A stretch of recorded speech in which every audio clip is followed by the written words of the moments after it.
lijep pozdrav dragi moji. Svima nam se desi da nam najdraže farmerice puknu na različitim mjestima. U ovom videu ja ću da vam pokažem kako ja to kamufliram, te određene rupe na farmericama. I zato ostanite sa mnom do kraja videa.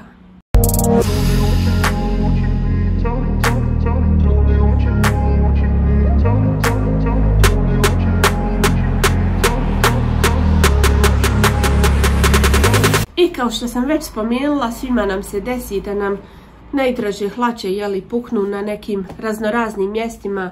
Tako da u ovom videu ja ću vam pokazati kako ja sređujem ove rupe koje se stvore pored džepa. Vi mi u komentar pišite kako vi to radite, da li radite na isti fazon, da li klasično štopanje.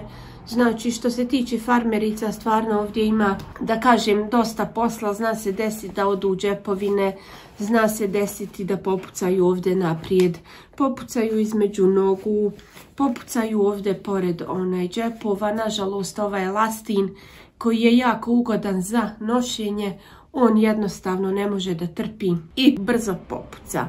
Tako da idemo se mi sada baciti na objašnjavanje i šivanje.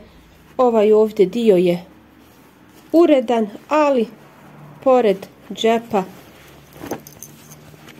je rupa. Da vam je bolje dočaram.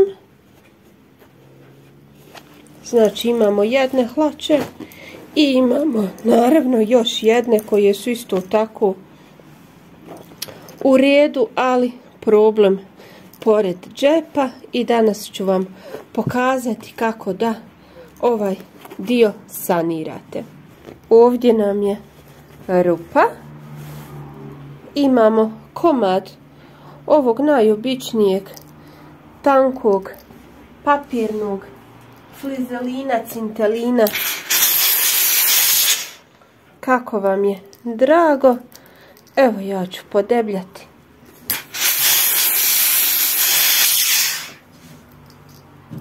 Još malo. Znači zalijepila sam ovaj dio i sada idemo prošiti.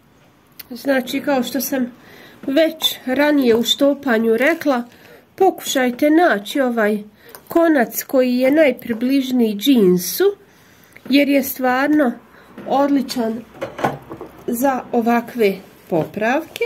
Znači sljedeće da ga prošijem ovdje usko uz džep. Ja ću staviti koju iglicu zato što ne vidim baš najbolje od ovog flizelina. Znači ovdje ću staviti iglicu da znam dokle mi se završava ovaj, da kažem,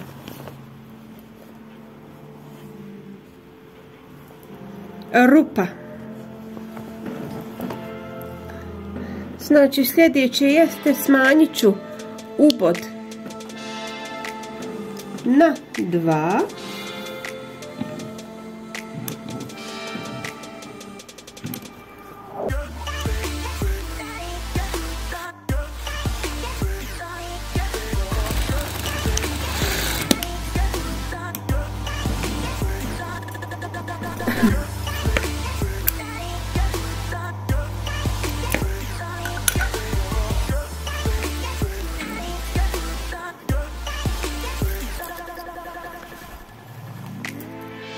I ovdje ću ga još malo pojačati.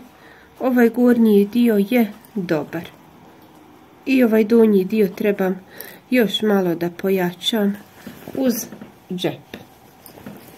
Znači, problem nam stvara ovaj flizelin, ali on isto tako čuva materijal.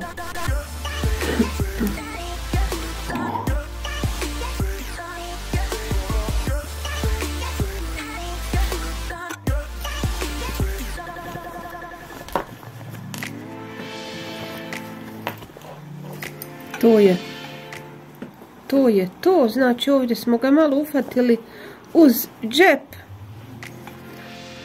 Evo ja ga razvlačim, on stoji. Idem ja to još jednom prošiti.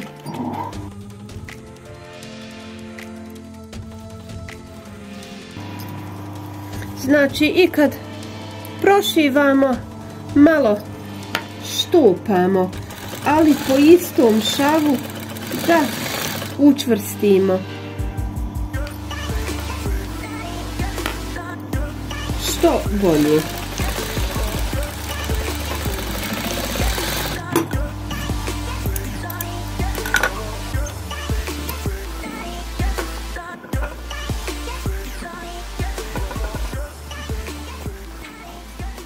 Evo ja ga razvlačim svom snagom, šav uredno stoji. Znači možete još i ovaj okrenuti pa po licu prošiti.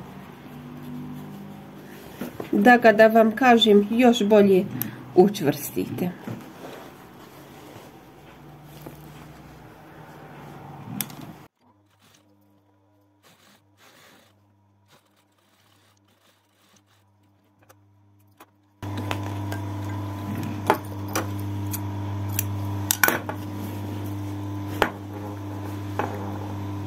Meni lično je ovo mnogo ljepše nego kad je klasično zaštupano.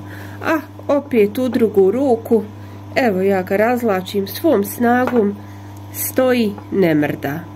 Idem ja uraditi i druge pantalone pa da vam pokažem malo bolje. Znači na potpuno isti način radim i ovaj drugi džep. Koliko vidim, ove su hlače bile i na ovom šavu puknute. Ja sam ih štopala, evo opet su pukle pored džepa. To je današnji kvalitet. Nažalost, mi tu ne možemo puno ni uraditi.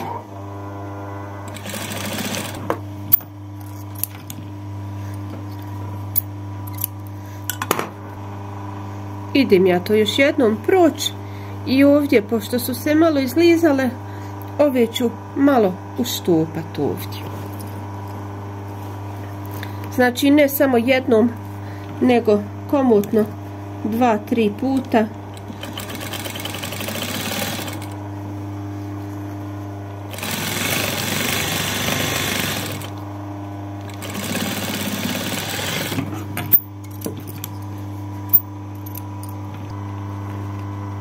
Znači ovaj ovdje dio, ne znam koliko vidite, dosta se istanjio.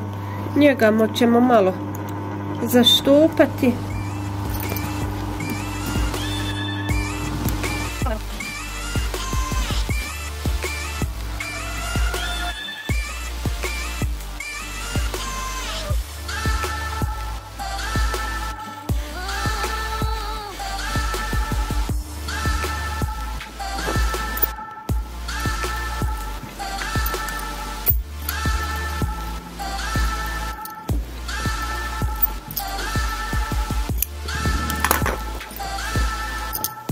Idemo se prebaciti na sto da vidimo šta smo uradili. Znači, konce odsiječemo i možemo i ovaj višak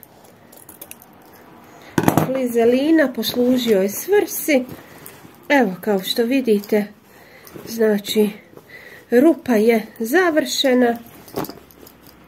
Kad pogledate džepove, po meni mnogo ljepše nego da je komplet uštopano. Znači ja sam i ove hlače, kao što vidite, na isti način i ovdje u šavu ušila i to jako lijepo izgleda. Što se tiče drugih hlača, znači prošiveno. Evo pogledajte. Ja idem naravno ovo još malo pritisnuti peglom i to je to. I to je to što se tiče ovog videa. Nadam se da sam vam bar malo objasnila. Ukoliko nisam, ukoliko vam nešto nije jasno, slobodno pišite, komentarišite. Ako imate još nekih zanimljivih stvari, ideja, da li vam nešto treba objasniti ili ne, slobodno pišite. Voljela bi da budemo malo u toj konekciji. Naravno, lajkujte ovaj video, subscribeujte se na kanal, pronađite me na Instagramu. Evo, upravo gledam, kiša pljušti. Veliki pozdrav iz Sarajeva, a mi se vidimo u nekom narednom videu.